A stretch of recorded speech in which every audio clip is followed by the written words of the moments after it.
హైదరాబాద్ లో ఒక్కసారిగా వాతావరణం మారిపోయింది. మేఘావృతం అవడంతో భారీగా వర్షం కురుస్తోంది. LB Nagar, Nagole, Vanasthalipuram, Hayath Nagar, BN Reddy colony, Abdullapur Met, Pedda Amberpet పరిసర ప్రాంతాల్లో భారీ వర్షం కురుస్తోంది.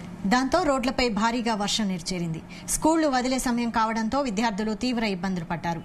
మోకాళ్ల లోతు వరద నీటిలో స్కూల్ విద్యార్థులు ఇళ్లకు చేరుకోవాల్సిన పరిస్థితి ఏర్పడింది.